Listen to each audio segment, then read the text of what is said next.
Casa Lunardi Pinot Grigio delle Venezie. This is one of the Riondo Collis brands, so you might remember how we already have met with this big winery. We're talking about like 6,000 hectares of vineyards, so pretty massive, but at the same time with 1,800 winemakers handing over the grapes each year to this state-of-the-art technology cellar. I met with the winemaker and the director a few times, and what these people are doing is actually quite impressive with regards to handling super ripe fruit, very healthy fruit that gets into the cellar, and then it's handled with the what I was gonna say, a state-of-the-art technology, which doesn't mean, you know, sometimes people with wine, they say technology. Technology means less use of chemicals, but at the same time, a lighter approach to winemaking. Paradox? Yes. But let's taste the wines to see if all this technology produces some nice Pinot. So what kind of Pinot is this Casa Lunardi Pinot? It's about ripeness, really ripe bananas, tropical fruit. There's a slightly like a floral touch that comes to place, but what is the massive part of this wine with regards to the aromatics is pineapple and bananas. That's all from Filippo. No, I'm kidding. Let's go on the mouth. I was a little bit worried, to be honest, with that ripeness, but instead on the palate there is the citrus that cuts through the ripe fruit, so making the wine way more reactive and refreshing than I thought.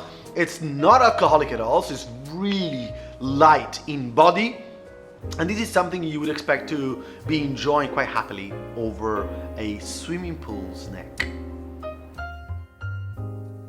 You know, I'm funny, I'm about to just like think, you know, Cielo, there is something of an old publicity, an old advertisement in Italy. It was like, Cielo, mio marito, which is like, oh my God, my husband is coming back or something. But also there is blush, so I'm blushing of that. I don't know if that could work, but well, the Cantina Coliberici was put together in 1951. The family, the Cielo family, are sitting at the Caffè Borsa in Lonigo little village. A family that put together the wine business in 1908.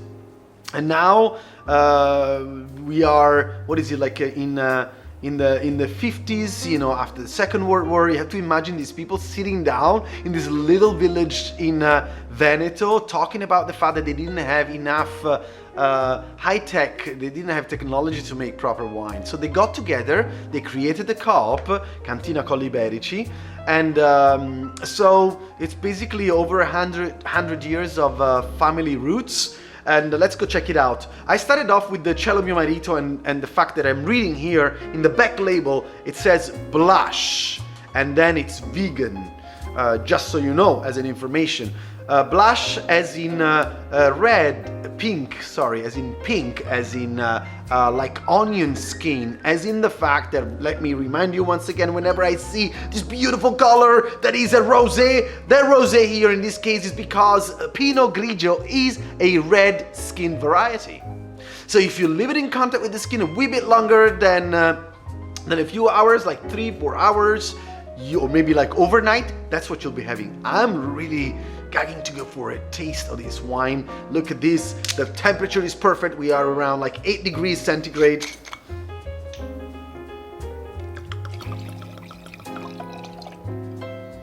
Now, look at this color. Can you see what I'm saying? Beautiful.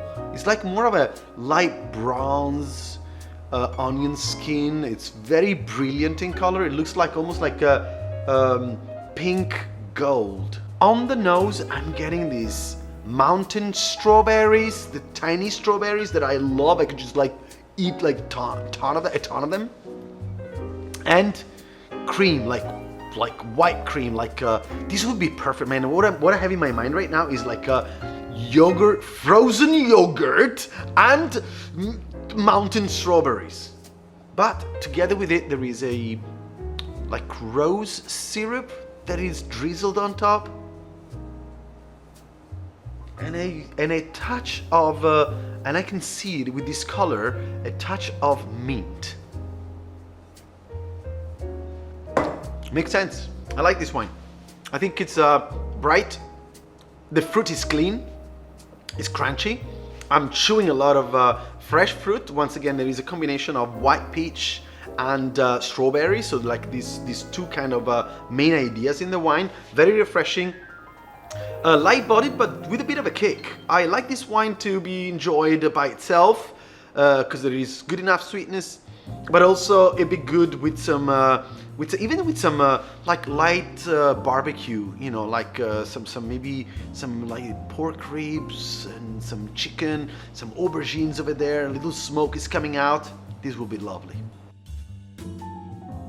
Bella sera, beautiful evening. You know, there's some words in Italian that sounds really good for foreigners, but also for the Italians themselves. I mean, sera is one of those words that connects you to the, you know, like the end of the day, the beginning of the night, of the evening, is when you have that feeling that something can make it into a more celebrating mode. You are tired, you've been working hard all day, and what do you miss? What do you miss over there? Or you've had an awesome day and still there's something you say like, oh man, right now is that kind of time of the day that is like 6 o'clock ish onward, and you know, you might be meeting with friends, or friends are a little bit late, and you say like, oh, what am I gonna be doing? Should I celebrate with the friends when they're coming over, or should I crack open a bottle of Pinot Grigio delle Venezie?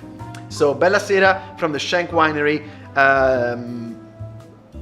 Let's give the wine a shot. It's a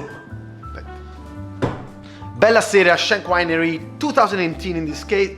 2019, what did they say? 2018 vintage. I like to point this out because most of the Pinot Grigio that you will see out there on the shelves is 19. Some clear sign of what I just said is the color. In this case, I don't know if you're able to see it on camera, but there is much more golden hues in the wine, which means, as you know, as white wine get older, they get darker. Ripe fruit, signs of maturity there, almonds, ripe apples, pears, touch of banana. What else am I getting? A little bit of toastiness. So this wine is about creaminess. It's playing this like there is right now. What I'm getting is like super creamy wine. So what can I say? The wine is all on the central palate. There is a little bit more acidity that I think, no, posso dirlo. So I think the 2018 is getting the wine more on the creamy rather than the acidic palate. This is something that everyone can enjoy right now, and give it a shot. Guys, tell me what you think. I never asked you this, but like, give us a feedback on the wines that you're tasting. And here we are in Burgundy. No, I'm kidding. Beautiful bottle. I love the Burgundian bottles for Pinot Grigio. Gives it that extra status. Actually, embossed bottle. Cantina di Gambellara. Pretty classic layout. I'm quite fond of these super simple labels. Pinot Grigio. Monopolio, which means monopole. That's because Cantina di Gambellara, which was born in the 20s and then it was like updated in a way in the 40s, is one of the three sellers, co-op sellers of Vitavis that puts together like over 2,000 hectares and over like 40, 50 townships. Isn't that crazy now? I mean, 40 little towns. You know, like these co-ops, these winemakers have got fruit across 40, 50 little villages. This is Italy, people. Like even for an Italian, when you travel in Italy and you go from one village to another, it's like crossing different countries, and that's within like 100 kilometers. You're just basically gonna feeling like you need a passport to go through, because everybody will make pasta e fagioli with a different recipe, and now you need the onion. What you talking about, the onion? No onion in the pasta e fagioli. You need the garlic. No garlic. No, we use the whatever, like the bacon. Who doesn't like bacon? I think even vegetarians like bacon. All right then, enough talking. Let's go check the wine. Oh, I like the gunflint, the pencil shavings. You know what this is? This is the minerality. We talked about a lot about minerality, but it's this beautiful aroma of a walk on a river path together with some acacia flowers. It's spring flowers are out there. But there is always this really persistent minerality. Now that I remember, this winery is actually, their vineyards are set in volcanic basaltic soil. So as a result, it comes straight on the nose. I'm quite happy that we're getting this. This is a spicy but non very aromatic Pinot Grigio. I think it's quite restrained actually, very elegant nose.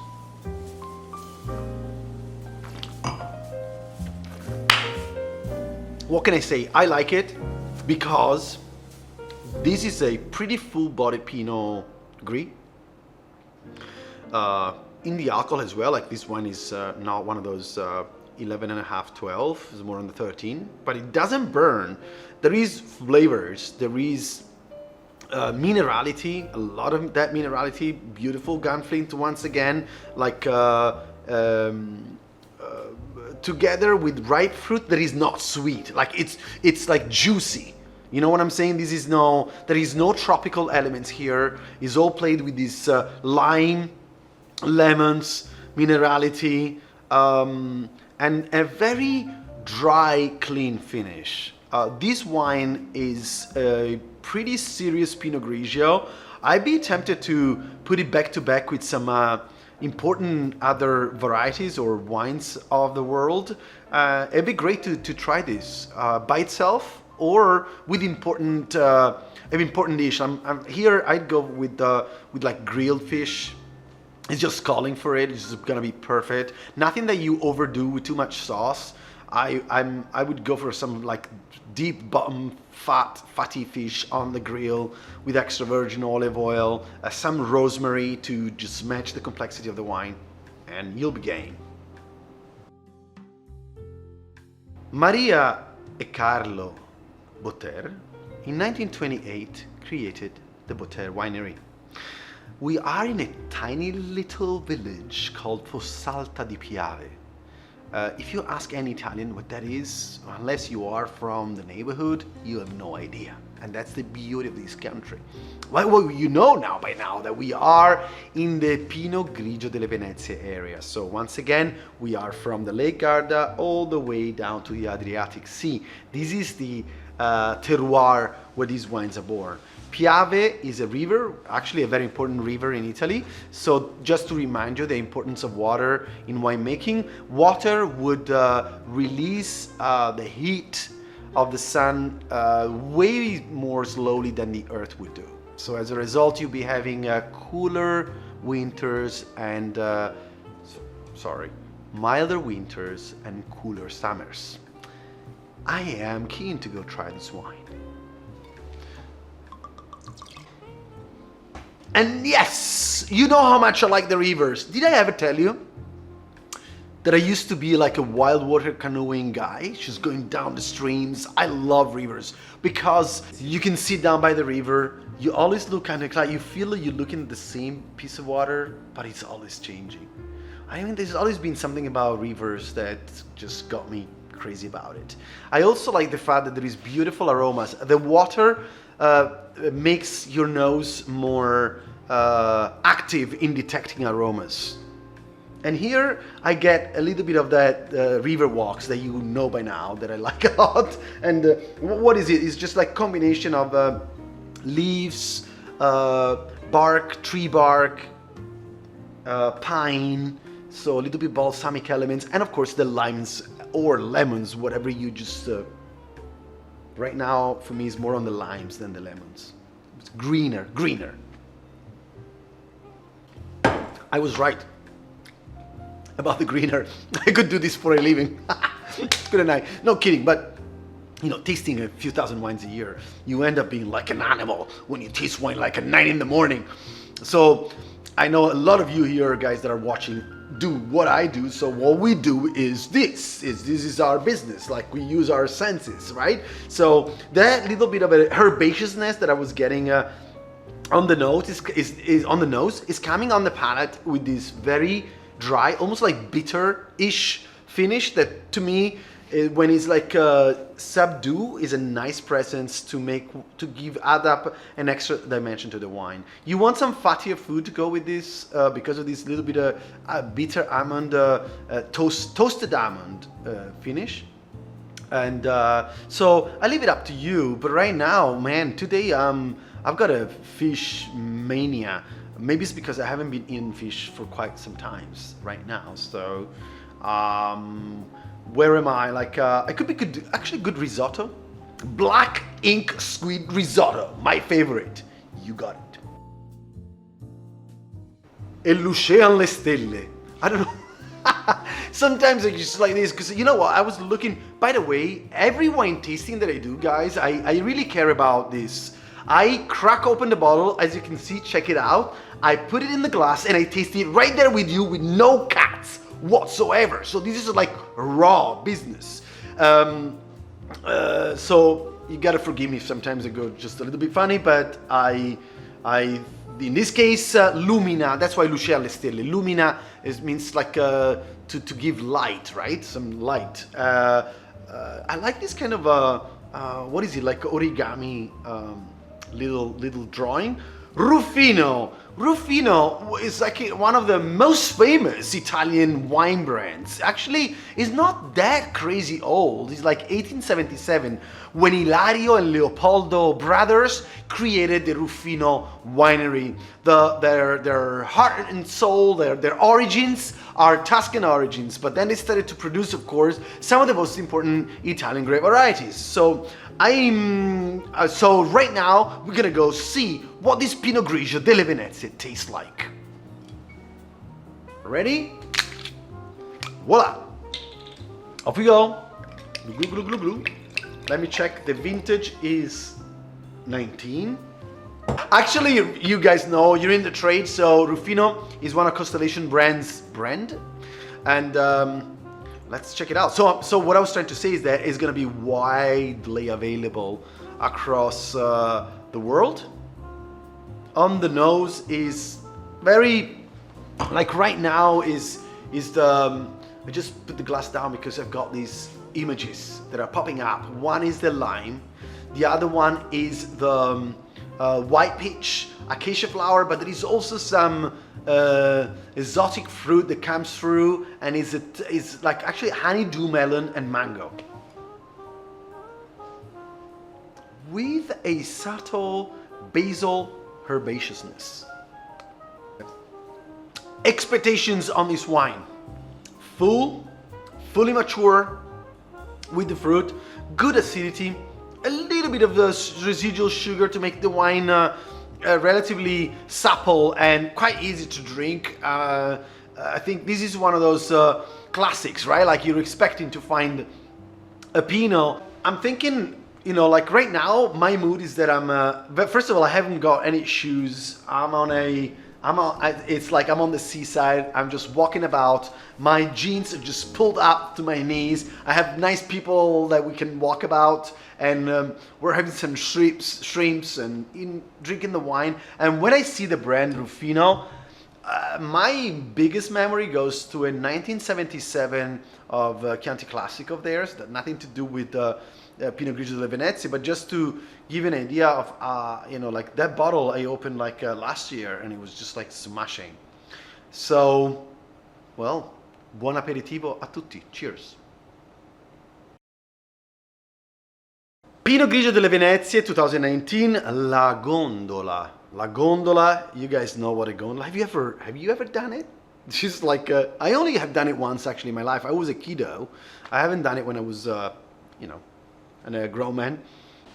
So the word gondola comes either from the name that this kind of boat used to have, or there is also like somebody says that is because it looks like a cradle. That's beautiful possibility. Either or, I was saying, like, if you have never done it, you gotta do it. You gotta do it because it's like being in a space. Venice is the space of the mind. It's not even like I remember my last time that I was in Venice, I had to do a wine tasting in one of the nearby islands in Burano. And I've done the tasting, and then I got back to Venice with a big, one of these big flat boats, and it was foggy, lots of fog coming down, and I wasn't able to see anything. And as I approached Venice, all of a sudden, I see right next to me here, boom, a big palazzo like marble, and I was like, it really is like a cartoon. Man, shall we talk about Pinot? Let's try the wine, shall we? All right. Well, now that I gave you this idea of the gondola, I'm getting sea breeze. Do you think it's just like I have influenced myself in the tasting? Possible. But then there is a herbaceous like thyme and sage flowers with some green apples, and a slightly kind of like riper fruit like a banana. The wine on the palate is quite mild, relatively light in body. A little bit of more citrus on the palate is more about the citrusness, so something to go with one of our beloved fritto misto would be perfect.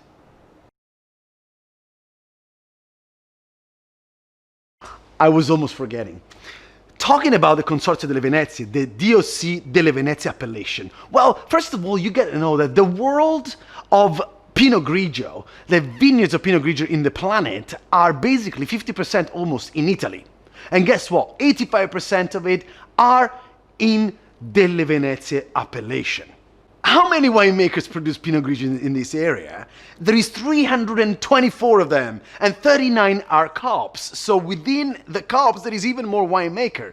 So in other words, there's hundreds of winemakers that produce this beautiful white wine of Italy, by the way, the most recognized Italian variety. In the past, this wine used to be pretty like dilute, and in the 90s was like a very small percentage of vines was Pinot Grigio, roughly was 3,000 hectares. Today is 26,000 hectares of Pinot Grigio. And right now, this Pinot Grigio is way more fruit-driven, way more complexity, above all, way more length. In the past, it was kind of dilute and neutral. Right now, there is spices, there is minerality, and way more complexity. Basically, this appellation has brought a brand new revolution. As of 2017, this is how young the consortium is. By the way, the largest consortium in Italy, across 3 regions, Trentino, Veneto, and Friuli. Boom. Where is the revolution? Revolution is the fact that there is vineyards, new vineyard management, young entrepreneurs, young vigneron. They're all there making sure that the world can drink the delicious Pinot Grigio delle Venezie. Are you wondering what to pair with your Pinot Grigio? Well, there's plenty ways to go. First of all, Pinot Grigio with its spiciness, natural spiciness, is perfect with an aperitivo moment. That's, I think, the best you can do. So like little nibbles of course, like fried fish, sushi, guacamole and chips. I mean, that kind of stuff. I think there is no better variety, no better wine than Pinot Grigio delle Venezie to go for.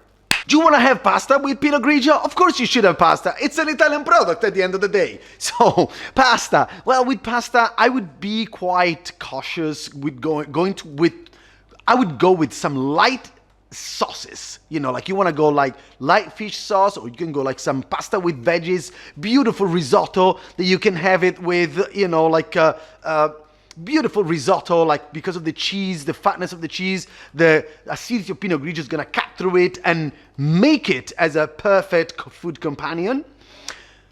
I would refrain from heavy ragu sauces or risotto with, I don't know, like bone marrow risotto. That could be a little bit too much. You need something with heavier body. Main course? Well, main course you can work with, you know, like white meat, chicken, of course fish, but not fish that you're gonna cook for too long. You want something that is like lightly like steamed or baked, and a little bit of extra virgin olive oil, dash of lemon, salt, boom, off you go. Pinot Grigio is basically the ultimate Italian white wine. And what is the Italian kitchen about? Simplicity. 1, 2, maybe 3 ingredients, and off you go.